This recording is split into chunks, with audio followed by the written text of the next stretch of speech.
24 India live news.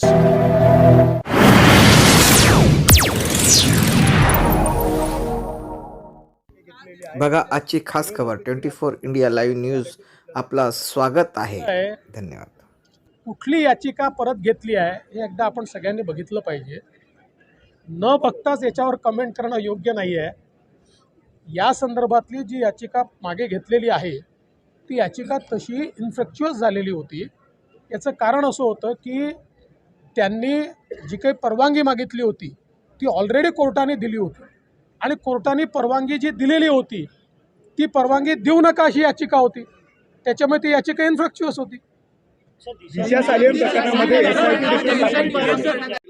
उपमुख्यमंत्री देवेंद्र फडणवीस यांनी आक्षेप घेतला होता।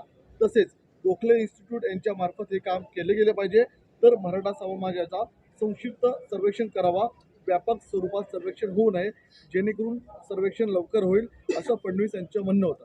काय सांगाल, आपली काय म्हणणं?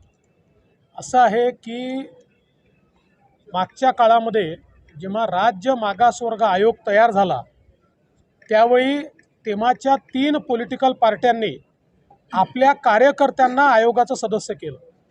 खरं म्हणजे आयोगाचं सदस्य अभ्यासकांना करायचं असतं। आमच्या काळातही आयोग तयार झाला होता, पण आम्ही एकही कार्यकर्ता त्याच्यावर घेतला नाही। आम्ही अभ्यासक घेतले, त्यांनी कार्यकर्ते घेतले होते। आणि म्हणून तुम्ही ज्यांचं नाव घेतलेलं आहे त्यांनी राजीनामा दिल्याबरोबर पहिली भेट कोणाची घेतली? माननीय शरद पवार साहेबांची घेतली, कारण त्यांची नियुक्ती शरद पवार साहेबांच्या राष्ट्रवादीने त्या आयोगावर केली होती। पहिली गोष्ट तर हा विभागच माझ्याकडे येत नाही, त्याच्यामुळे या संदर्भात माझा दबाव असणं किंवा मी एखादा निर्णय करणं हा विषय माझ्याकडे नाही। माझी त्या संदर्भात चर्चा देखील नाही। मुळातच काय सर्वे करावा, कसा सर्वे करावा आयोग ठरवतो, कोणाकडनं करावा हे देखील आयोग ठरवतो। माझ्याशी कधीही या संदर्भात आयोगाची चर्चाही झालेली नाही, त्यामुळे हे पूर्णपणे राजकीय हेतूने प्रेरित अशा प्रकारचं स्टेटमेंट आहे। मात्र एक गोष्ट निश्चित आहे की काही सदस्य हे काही राजीनामे देत आहेत किंवा अजूनही 1-2 सदस्य असे आहेत की ज्यांचा हा डाव नक्की आहे की कुठल्याही परिस्थितीमध्ये मराठा आरक्षणाचा विषय हा निकालीच लागू नये, हा भिजत घोंगडं राहावं। आणि त्यांच्या पॉलिटिकल मास्टरने त्यांना अशा प्रकारे त्या ठिकाणी एक प्रकारची सुपारी दिली आहे की कुठल्याही प्रकारे मराठा आरक्षणाचा विषय डिले करत राहा। पण मला असं वाटतं राज्य सरकारची भूमिका पक्की आहे आणि राज्य मागासवर्ग आयोग हा पूर्णपणे स्वायत्त आहे। त्याच्या कारभारामध्ये कुठलीही ढवळाढवळ राज्य सरकार करत नाही। राज्य सरकारने आपली भूमिका मांडली आहे। मराठा समाजाला आरक्षण देण्याच्या संदर्भात राज्य सरकार सकारात्मक आहे आणि त्याचवेळी कुठल्याही परिस्थितीमध्ये ओबीसींवर अन्याय करायचा नाही ही राज्य सरकारची स्पष्ट भूमिका आहे। त्यामुळे अशा प्रकारचे कार्यकर्ते हे आयोगामध्ये घुसवून आणि मग त्यांचे राजीनामे झाल्यानंतर त्यांनी केलेले स्टेटमेंट याला कुठलंही महत्त्व नाही। हे कुठले अभ्यासक नाहीत, कुठल्याही प्रकारे यांचा वेगवेगळ्या समाजाच्या संदर्भातला अभ्यास नाही, त्यामुळे मी काही त्याला महत्त्व देत नाही। हे राजकीय कार्यकर्त्याचं स्टेटमेंट आहे आणि जो विषयच माझ्याकडे नाही त्या विषयाबद्दल माझ्या संदर्भात बोललं याचा अर्थ कोणाची स्क्रिप्ट ते वाचतायत हे आपल्या सगळ्यांच्या लक्षात आलेलं आहे। आनंद निरगुडे यांनी राजीनामा दिलेला आहे। आनंद निरगुडे यांनी निरगुडे साहेबांनी राजीनामा दिला आहे। मी त्यांचा तुमच्या माध्यमांसमोरच ते काय बोलले हे मी बघितलं आणि त्यांच्या राजीनाम्यातही त्यांनी ते म्हटलेलं आहे की त्यांनी वैयक्तिक कारणाने राजीनामा दिलेला आहे। कुठल्याही आक्षेप राजीनामा देताना त्यांनी घेतलेला नाही।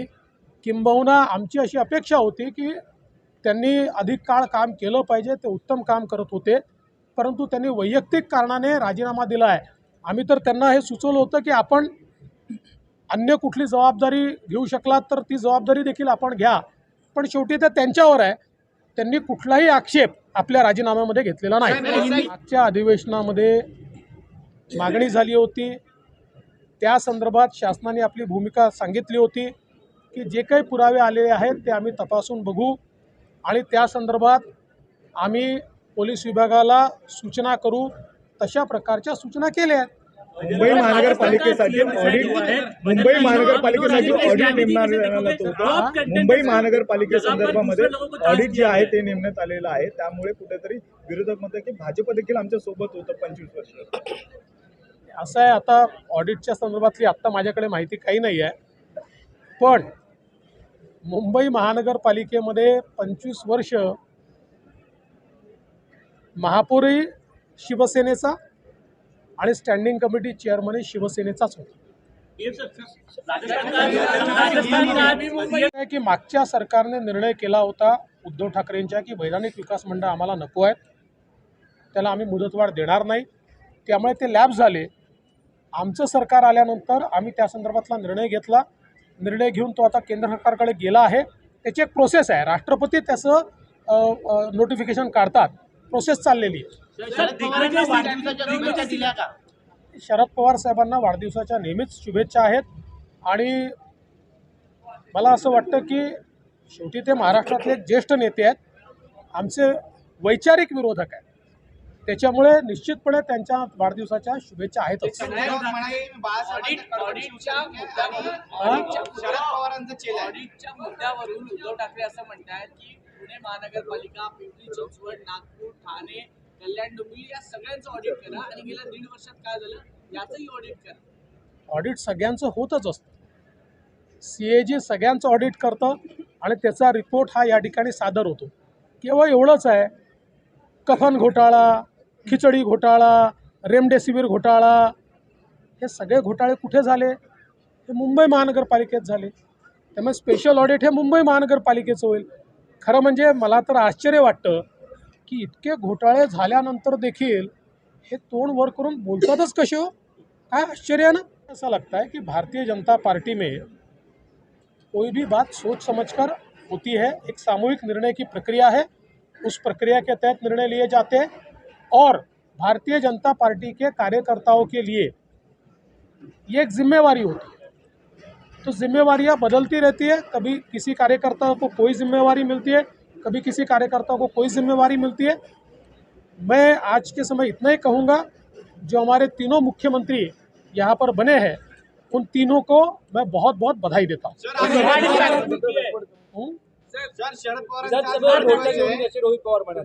असं आहे की त्यांच्या यात्रेला लोकांनी पाठ फिरवली, त्यांच्या पक्षांनी पाठ फिरवली.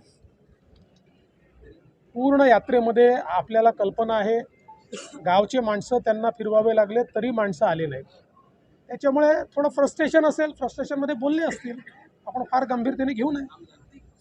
वैधानिक मंडळाचं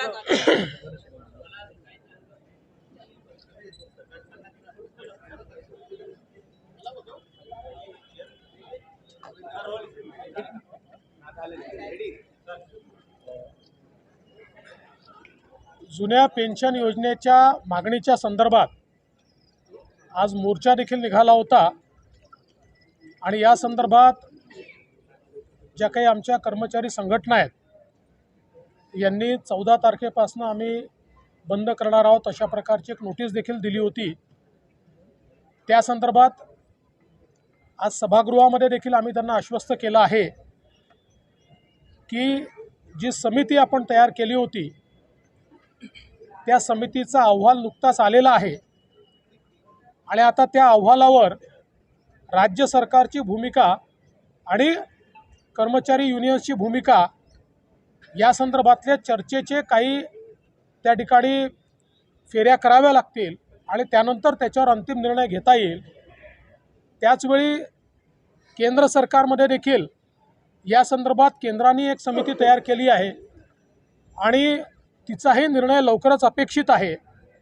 त्यामुळे आपण केंद्र सरकारच्या अनुरूप नेहमी आपल्या योजना त्या ठिकाणी करत असतो किंवा आपली वेतनं भत्ते हे त्या अनुरूपच करत असतो.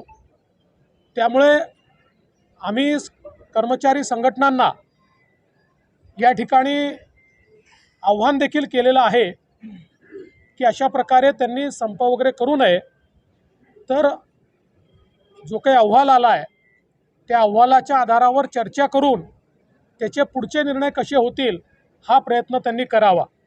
दुसरं त्यांना आम्ही हे देखील सांगितलं आहे की जे नवीन पेन्शनमधले लोक आहेत त्यांचं रिटायरमेंट 2032 साली सुरू होणार आहे. त्यामुळे आजच लगेच काही तो प्रश्न ऐरणीवर आलेला नाही.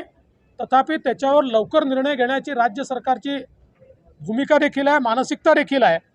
आणि म्हणून मी कर्मचारी युनियन्सला आव्हान करतो की त्यांनी अशा प्रकारचा संपाच्या संदर्भातला निर्णय करू नये. आणि माननीय मुख्यमंत्र्यांनी देखील युनियन्सला चर्चेला बोलवलेलं आहे आणि आम्हाला अपेक्षा आहे, कारण अशा प्रकारचा जेव्हा एखादा संप होतो सरकारपेक्षा जनतेला त्याचा अधिक त्रास होतो. तेव्हा मला अपेक्षा आहे की माननीय मुख्यमंत्र्यांसोबतच्या बैठकीमध्ये काही ना काही तोडगा याच्यामध्ये निघेल. ही होती आजची खास खबर. बघत राहा 24 इंडिया लाईव्ह न्यूज. धन्यवाद. 24 India Live News.